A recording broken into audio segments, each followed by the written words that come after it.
banyak yang bingung nih kan.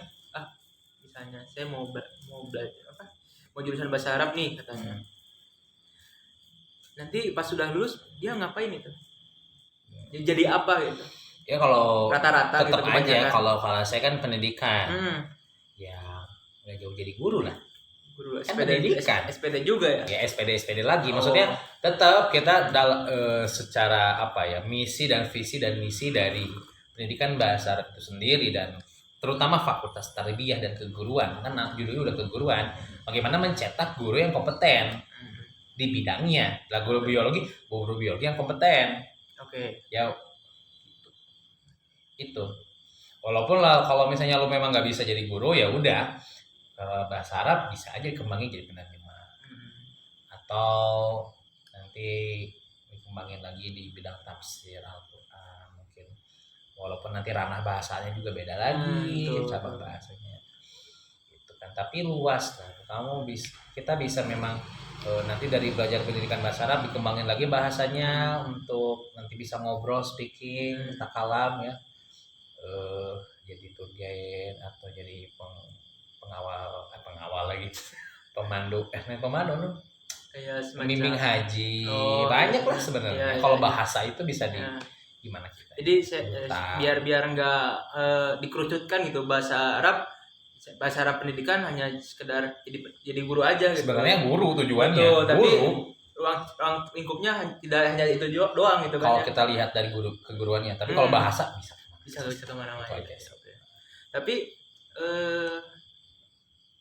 hanya sedikit yang saya lihat ya di dominan di Kota Bandung yang membuka jurusan bahasa Arab gitu, Riz. Hanya ada 5. Ukri, UPI, Unpad, Uninus, UIN. Di UIN ada 2 alhamdulillah ya, ada sastra dan pendidikan. Di Uninus hanya 1. Pendidikan. Kalau di Unpad sastra tentunya karena dia bukan pendidikan. Di UPI juga hanya pendidikan. Ukri juga. Ukri bahasa Arab cuman nggak tahu itu sastra atau apa ya. Hanya ada 5. Tapi berarti untuk melamar ke suatu universitas itu untuk jadi guru kecil dong, karena sekarang yang lulusan S1 nih terus mau bekerja atau menjadi guru di suatu universitas itu kan nggak semua harus dosen masuk kan? Jadi dosen gitu kan tidak semua gitu, hanya beberapa 5 atau 10 orang itu kan berarti kecil gitu peluang untuk jadi guru atau dosennya gitu ya. Makanya nanti di semester 7 itu di beberapa ada semester 5 ada semester berapa ada mata kuliah kewirausahaan ujung-ujungnya di situ lagi karena memang lapangan kerjaan tidak luas ya. Iya, benar itu yang saya ininya itu. Apapun sebenarnya, tidak hanya keguruan ya, pertambangan juga sama gitu kan. Terus ya bidang-bidang yang lain juga kan tidak semua, tapi intinya adalah kalau dari saya ya, kita nggak perlu lihat kuota yang ada itu terbatas atau tidak, pasti terbatas. Betul. Hanya saja kalau kita memang sudah menancapkan diri untuk menjadi guru, pasti ada jalan. There is a will, there is a way, gitu kan? Kalau bahasa Arab kan manjada wajada ya. Iya, siapa yang bersungguh-sungguh ya? Sebenarnya manjada wajada itu bakal kaya. Gitu. Bakal kaya. Itu aja sih. Tapi rumus. Tapi kan ini mah realistis aja ya, realistis aja. Menjadi guru tuh gajinya kecil. Ya iyalah. Kok sampai mau gitu jadi guru atau hanya sebuah cita-cita gitu atau seperti apa gitu soalnya nah ini realistis aja gitu kita mah. Saya memandang ini sekedar sharing ya. Iya, sharing. Saya pernah mendengarkan salah satu video wawancara anak dari mendiang Kartosuwiryo. Pemimpin dari gerakan DITI Daulah Islamiyah ya. Iya benar. Yang dia itu pemberontakan yang dia dieksekusi tahun 1962. Nah, dia pernah bilang kayak gini. Ini dan saya agak mencambuk. Hmm. Zaman sekarang tuh nggak kayak zaman dulu, nggak kayak zaman sekarang. Dulu itu kita memang zaman dulu ya hidup itu bersifat memang sosial, sesama. Makanya kan apa namanya, zaman sekarang itu kapitalis. Oke. Our mindset is just money. We study for money, we work for money, we live for money, everything for money, ya kan? Itu kan. So kalau hanya memandang dari uang, saya nggak mungkin dia memiliki. Itu kan karena guru itu panggilan hati. Dan saya menyadari saya ada di situ pendidikan itu kan. Dan kalau ngarap uang dari dunia pendidikan jangan, tapi Allah akan hantar. Betul. Jangan khawatir. Jangan khawatir. Itu aja sih udah. Oke. Simple sih saya.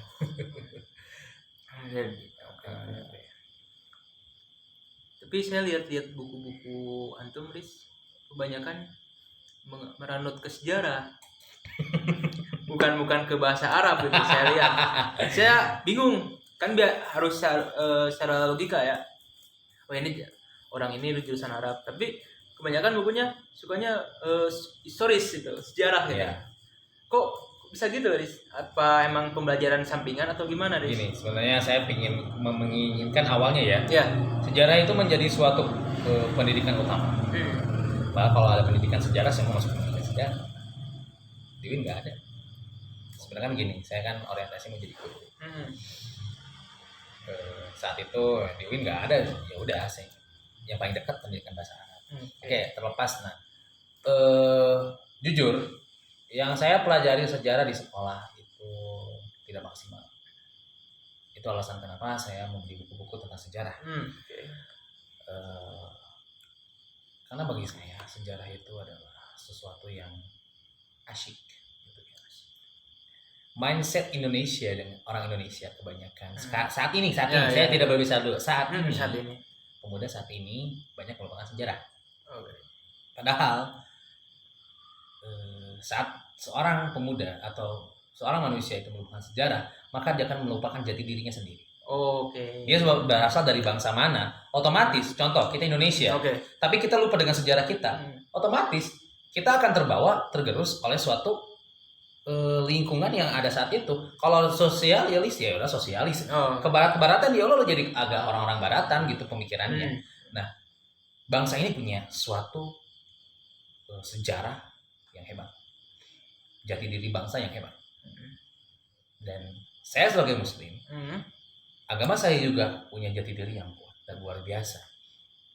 Dan ini untuk semua umat beragama, tentunya ingin menjadi umat beragama yang terbaik tentunya kan.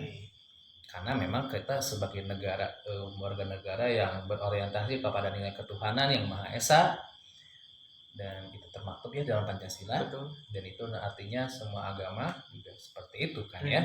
Saya sebagai muslim, saya ingin menjadi muslim terbaik. Tapi ketika saya memandang sesama muslim saya, banyak yang tidak menjalankan apa yang dilakukan. Karena mereka melupakan sejarahnya. Mereka melupakan jati dirinya ya. Itu sebenarnya gini. Salah satu buat saya ya, kemerosotan umat Islam itu pada mereka melupakan sejarah. Dan saya lupa dengan siapa itu kata-katanya ya. Jika ingin menghancurkan suatu bangsa, hancurkan sejarahnya. Saya tahu itu. Siapa yang bilang? Salahuddin Al-Ayyubi. Nah itu ya, lupa itu ya. Kebanyakan Salahuddin Al-Ayyubi. Jadi kan kata ini request kita ya. Salahuddin Al-Ayyubi pernah berkata yang pembebas Al-Quds ya. Ya luar biasa. Dia pernah berbicara menghancurkan suatu negara tuh hanya dua. Sebarkan liberalisme kepada pemudanya, liberalisme kebebasan. Ya. Yang kedua, putuskan mata rantai sejarahnya itu. Nah, itu gampang sekali tanpa peperangan gitu, kata Salahuddin Al-Ayyubi itu.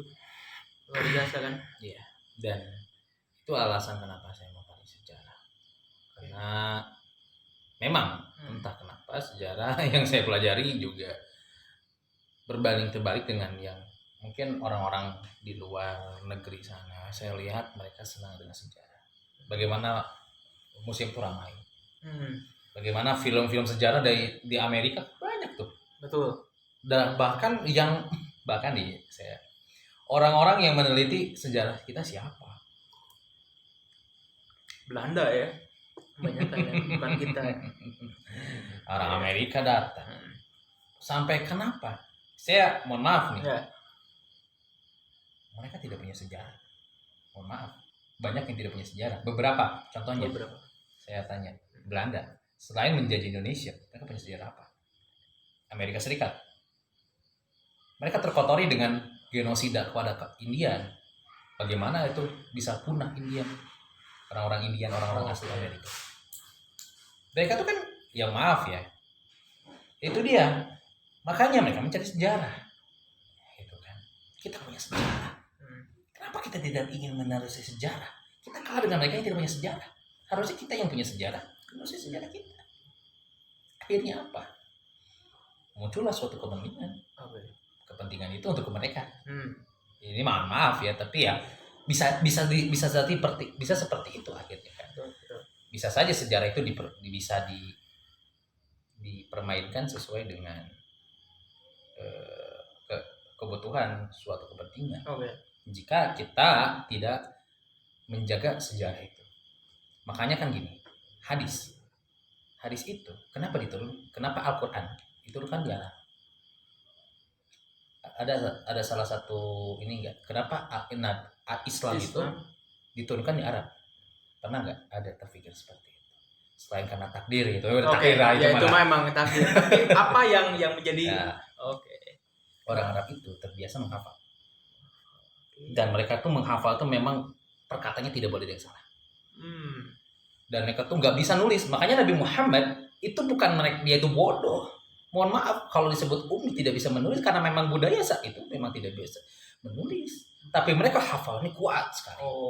Orang jahiliyah itu bodoh karena mendustakan agama Islam. Bukan karena bodoh secara pengetahuan itu hebat orang-orang sana. Kita bisa diluruskan itu ya. Iya. Orang jahiliyah itu bukan bodoh dari segi ilmu pengetahuan. Pengetahuan banyak tahu, tapi kan karena hanya tahu saja gitu kan. Akhirnya karena tidak ada landasan agama yang latif, karena sudah banyak penyimpangan saat itu. Makanya hawa nafsu yang mainkan agama kumaha hawa nafsu gitu kan. Akhirnya berakhlak pun secara gitu. Walaupun kayak makanya kan suka ada istilah cenah eta teh pejabat tapi korupsi. Ilmu nadi dihukum tapi dikendalikan ku hawa nafsu. Ujung-ujungnya ya. Atau kenapa orang itu pintar, cerdas, atau ada sampai label kenapa ada seorang ustadz yang dia tuh berzina? Karena ilmunya hanya di sini. Gitu. Nah, orang-orang Arab saat itu pengetahuannya bagus. Mereka suka berdagang, ilmu pedangnya bagus. Bahkan mereka tuh orang-orang syairnya indah sekali. Makanya Al-Quran diturunkan di Arab tuh emang orang-orang yang syair ya? Orang-orang syair bagus. Hafalannya kuat. Makanya apa? Punya jati diri sebagai orang Arab, kebanggaannya itu. Al-Quran terjaga sampai sekarang. Karena mereka terbiasa untuk menghafal. Belum tentu kalau Al-Quran diturunkan ke kaum yang lain, belum tentu terjaga. Dan itu secara rapi, hafalannya tuh kuat sekali. Bahkan satu buku mereka tuh tidak terlalu suka untuk menulis. Cukup mereka akan menghafal sesuatu yang baru saat sesuatu hafal ini sudah hafal. Makanya hadis itu salah satu syaratnya adalah mereka harus kuat hafalannya, tidak boleh lemah. Hadis itu salah satu penyebab dhaifnya hadis karena lemahnya hafalan salah satunya ya. Makanya suka ada perbedaan dari segi lafaz gitu kan. Karena terjaga, karena mereka tidak melupakan karena ingatannya kuat. Saya masukkan ke makanya hadis itu mereka sanadnya orang-orang yang jalur hadisnya orang-orang yang kuat hafalannya. Harus seperti itu. Kalau ingin menjadi hadis yang sahih. Kalaupun ada satu atau dua yang ya dikit-dikit mah ada sedikit kekurangan, yang paling jadi hasan Oke. kedudukannya. Nah, kalau sekarang saya basuhan kepada sejarah. Sejarah itu kan mata rantainya tadi seperti Oke. itu. Nah, saat ini kan kita kalau namanya kita melupakan sejarah ya sudah Oke. akan disayangkan, akan terbuang. Karena kenapa saat ini kita bangsa negara ini menjadi sedikit mundur karena sedikit demi sedikit Oke. melupakan sejarah.